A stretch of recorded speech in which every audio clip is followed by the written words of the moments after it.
a canine nature. Rover, Bowser, and Spike may be said to be canine too, though they are not three dogs, but parts of the one dog, Kerberos. If Hercules were attempting to enter Hades and Spike snarled at him or bit his leg, he might well report, Kerberos snarled at me or Kerberos attacked me. Although the church fathers rejected analogies like Kerberos, once we give up divine simplicity, Kerberos does seem to represent what Augustine called an image of the Trinity among creatures. We can enhance the Kerberos story by investing him with rationality and self-consciousness. In that case, Rover, Bowser, and Spike are plausibly personal agents, and Kerberos a tri-personal being. Now, if we were asked what makes Kerberos a single being despite his multiple minds, we should doubtless reply that it is because he has a single physical body. But suppose Kerberos were to be killed and his minds survive the death of his body. In what sense would they still be one being? How would they differ intrinsically from three exactly similar minds which have always been unembodied? Since the divine persons are, prior to the incarnation, three unembodied minds, in virtue of what are they one being rather than three individual beings? Well, the question of what makes several parts constitute a single object rather than distinct objects is a difficult one. But in this case, perhaps we can get some insight by reflecting on the nature of the soul. J.P. and I have argued in the Philosophical Foundations in an earlier chapter that souls are immaterial substances and that it's plausible that animals have souls. Now, souls come in a spectrum of varying capacities and faculties. Higher animals, such as chimpanzees and dolphins, possess souls more richly endowed with powers than those of iguanas and turtles. What makes the human soul a person is that the human soul is equipped with rational faculties of intellect and volition, which enable it to be a self-reflective agent, capable of self-determination. Now, God is very much like an unembodied soul. Indeed, as a mental substance, God just seems to be a soul. We naturally equate a rational soul with a person, since the human souls with which we are acquainted are persons. But the reason human souls are individual persons is because each soul is equipped with one set of rational faculties sufficient for being a person. Suppose then that God is a soul which is endowed with three complete sets of rational cognitive faculties, each sufficient for personhood. Then God, though one soul, would not be one person, but would be three persons. That is to say, would have three centers of self-consciousness, intentionality, and volition, as social Trinitarians maintain. God would clearly not be three discrete souls because the cognitive faculties in question are all faculties belonging to just one soul, one immaterial substance. God would therefore be one being which is composed of three persons, just as our individual beings are each one person.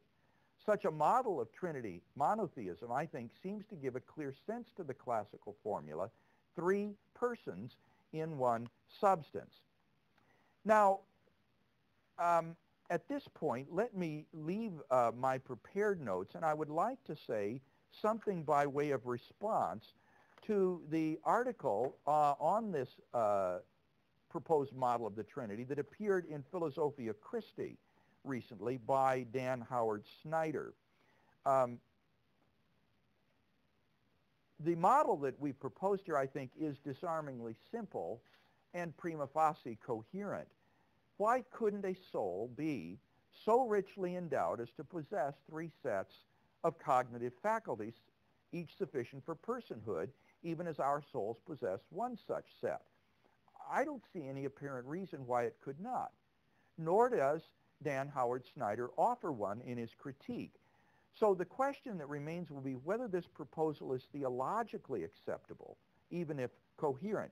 And here Howard Snyder does have some misgivings, which he raises in section 4 of his article. So I want to consider them. If they're not too serious, then questions about parthood and composition and so forth will be philosophically interesting, but not vital to the model's success. Now, in section 4.1 of his article, Howard Snyder criticizes not the model per se, but the principal analogy used as a springboard to arrive at the model, along with a remark made near the end of our exposition. So first he criticizes the Kerberos analogy. His first objection to our use of the mythological three-headed dog Kerberos as a way of getting at the question of how three persons can be together, one being, is that Kerberos is not one dog, but three partially overlapping dogs. Now, I find this claim astonishing. Multi-headed mutant animals exist not merely in mythology, but in the real world. I just had my assistant, Joe Gora, download some pictures for me from the internet of two-headed turtles and two-headed snakes and other sorts of two-headed animals that occur natural in the animal kingdom. Or at least it looks like they're two-headed turtles and two-headed snakes. If Dan Howard Snyder is right, we are actually looking in these pictures at two partially overlapping turtles. Indeed, he says what we're looking at may not even be a thing at all. Indeed, it is not, in any case, a turtle that we're looking at. Now, I think this is simply contrary to common sense and the nearly universal opinion that what we see in these pictures are two-headed animals, like two-headed turtles and snakes.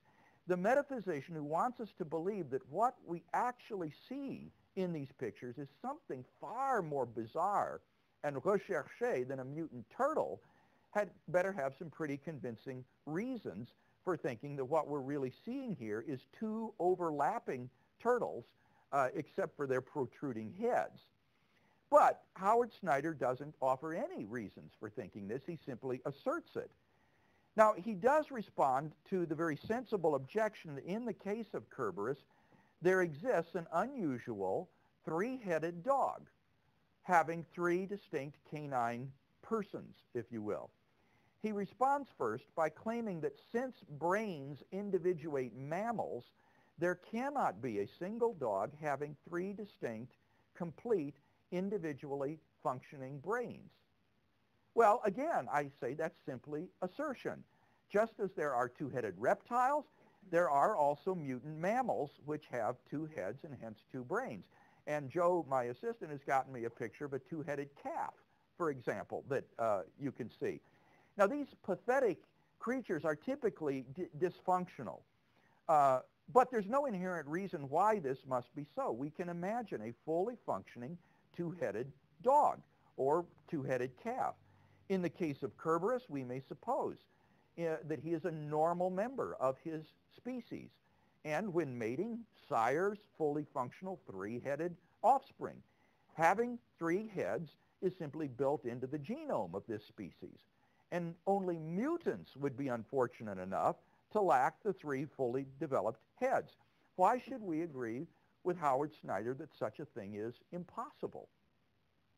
His second response trades on the ambiguities familiar in debates over personal identity.